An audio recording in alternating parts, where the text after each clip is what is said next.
Captain America is Marvel's Sentinel of Liberty, an icon of theirs and of the comics medium more generally. Such a status has invited constant debate, however, to the point that, while Cap himself is nigh on universally adored, there are a whole host of misconceptions surrounding the character. Steve Rogers isn't unique in that sense, but make no mistake, he is unique. Few characters to have draped themselves in the flag of their own nation have gone on to achieve such universal popularity, and it's fair to say it's because Cap transcends nationality. He represents the ideals behind America, not how it is, but as it should be, a message Marvel's readers have rallied to for decades. Now, aided by the monolithic profile of the Marvel Cinematic Universe, Steve Rogers has become one of the most iconic fictional characters of all time. But while debate inspired by that status can obfuscate the character's personality and backstory, so too can the character's actual on-page history. There are certain aspects surrounding the Star-Spangled Man with a Plan that are legitimately confusing, either because the answers aren't on the surface level, or because subsequent discourse has lent legitimacy to misinformation. The answers are there though, so let's get explaining.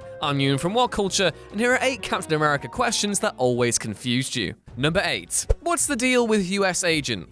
Chances are that if you've encountered Captain America in a video game, you'll have seen an alternate costume that riffs on US Agent, a separate character related to the Cap IP. Originally appearing as Super Patriot, John Walker was a peacetime soldier who became a government-sponsored superhero. He finds the original Cap to be outdated, and after coming to blows with Steve as a result, benefits from a subsequent media storm surrounding his efforts to stop a terrorist attack on the Washington Monument. Steve, fearing that the government are threatening to turn him into a puppet, abandons the Captain America identity for a second time. The US Gov then recruits Walker as the new Cap, and things, well, they don't go smoothly. Walker is blinded by a misplaced sense of patriotism, engaging in US imperialism in South America before realizing that he's misrepresenting Steve's old identity. There isn't an immediate improvement in his attitude, but he at least makes a concerted effort to reappraise his reactionary tendencies. After being rescued by Steve following a scheme from the Red Skull, Walker takes on a new identity as US Agent. He eventually severs ties with the government altogether, and while he's no Captain America, he's occasionally managed to live up to his predecessor's ideals on more than one occasion.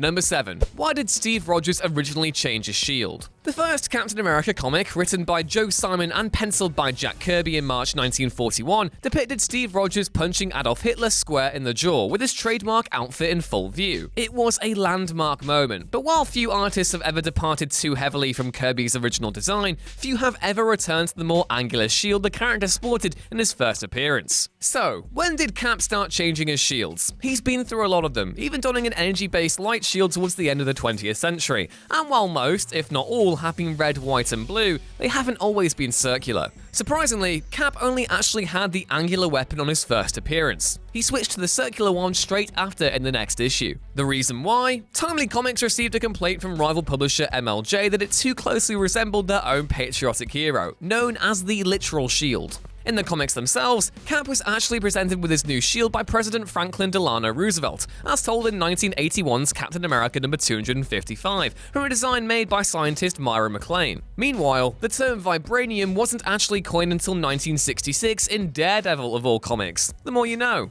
Number 6. If Cap was a soldier, why wasn't he drafted into other wars? When Steve Rogers was thawed out the Arctic ice in 1963, he came back to a country that had changed rapidly in the space of 20 years. The Cold War and Vietnam dominated the headlines, and the battle lines were no longer clearly demarcated. Steve Rogers had signed up to confront the Nazi menace during World War II, a clear and present danger to the world, but everything had changed when he returned. The United States was no longer an isolationist nation spurred into action by the invasion of Europe and the Japanese attack on Pearl Harbor, but instead a true global superpower engaged in proxy conflict with a supposed enemy.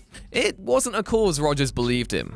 On a purely technical level, when Rogers returned in 1963, he'd never actually been discharged by the US Army. This actually becomes a major point of contention when Cap decides to walk back on his identity in the 80s, as the Gov threatens to treat him like a US operative and not as an independent superhero. So, why didn't Rogers serve in Vietnam, for example? The answer is simply that he didn't believe it was his battle to fight. In fact, Cap spent the next few decades exposing US corruption rather than serving overseas, exemplified best by the original Secret Empire told by Steve Englehart. That hasn't stopped what-if stories from asking what might have happened had Cap served, with Spider-Man Life Story showcasing Steve fighting against US forces in Vietnam after witnessing war crimes firsthand. Number 5. Why did Bucky and Falcon stop being Captain America? Captain America is actually one of the Marvel Universe's longest-running legacy characters. Although he only gets that title via the assistance of some well-placed retcons, Cap has actually maintained the most active legacy in recent years, with both Bucky Barnes and Sam Wilson stepping in to fill his boots when Steve was otherwise indisposed. Steve Rogers' death in the aftermath of 2007 Civil War was a huge event, and it came during a seminal moment in the character's bibliography. Ed Brubaker and Steve Epting were charting an exciting course for the hero, one that resurrected Bucky Barnes as a Soviet-era assassin known as the Winter Soldier.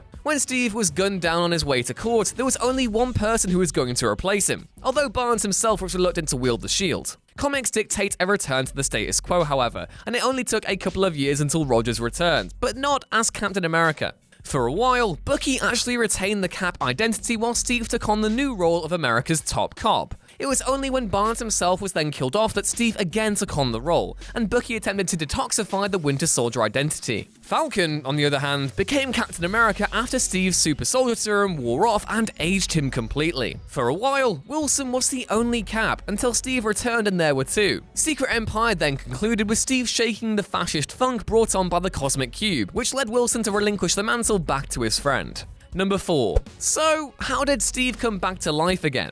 So, Rogers' death in 2007 was a big deal. Only, with this being comics, it was never going to last, which presented a new challenge to Brubaker and Epting. Steve Rogers was killed after being shot at point-blank range by a mind-controlled Sharon Carter, but it was later revealed that his mind had been trapped through time. Rogers was forced to relive key moments in his life and had to use different figures to relay this situation to the present day. Foiling a plot by the Red Skull in the process, Mr. Fantastic and Cap's allies managed to bring Steve back, and it's still pretty confusing even if you read Captain America Reborn yourself. It's revealed that the gun Sharon shot Steve with was fashioned by Dr. Doom, and that the ultimate end goal for the Red Skull was to transplant his own consciousness into Rogers' body, an oddly recurring theme in Cap's comics. Number 3. If Cap went missing in World War II, how did he appear in the 1950s? Everyone knows the story by now. Captain America and Bucky went missing at the end of World War II trying to disarm a Nazi superweapon, only to re-emerge decades later as an Avenger and Cold War assassin respectively. However, when Stan Lee and Jack Kirby resurrected the Captain in 1963 with that story in mind, they also encountered a huge problem. Marvel had been publishing Captain America comics after World War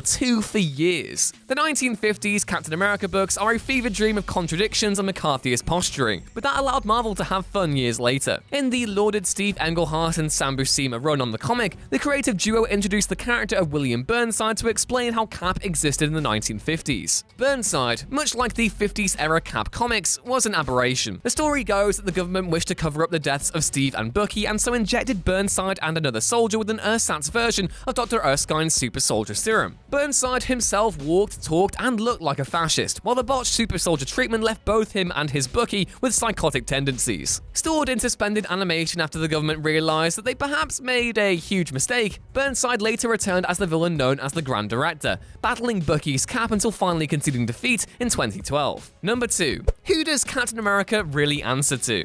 One of the biggest misconceptions surrounding Captain America, at least before the MCU raised awareness of the character to the general public, was that he's a government stooge who toes the line. Obviously, that isn't the case, but still, there is something to be asked about where Cap's allegiances lie. Are they to S.H.I.E.L.D., the Avengers, or is he just completely independent? Steve Rogers is rarely ever static. He's often an Avenger, but he sometimes also answers to S.H.I.E.L.D. Over his 70-plus year history, Rogers has also held membership with the Invaders, the Illuminati, and the Defenders. But does his synonymy with the Star-Spangled Banner interfere with that in any way? The answer is no, actually. Although Rogers has retained a correspondence with numerous presidents, he's repeatedly outmaneuvered attempts to make himself a government operative. But that doesn't explain his time with S.H.I.E.L.D. necessarily. Why would someone skeptical of the US intelligence apparatus align himself with that agency so often? The answer? Well, it's because of his war days. Rogers was friends with Nick Fury and undertook the occasional mission for S.H.I.E.L.D. when he felt it necessary. It was only in the early 2000s he became an official agent, and even then that didn't last for too long.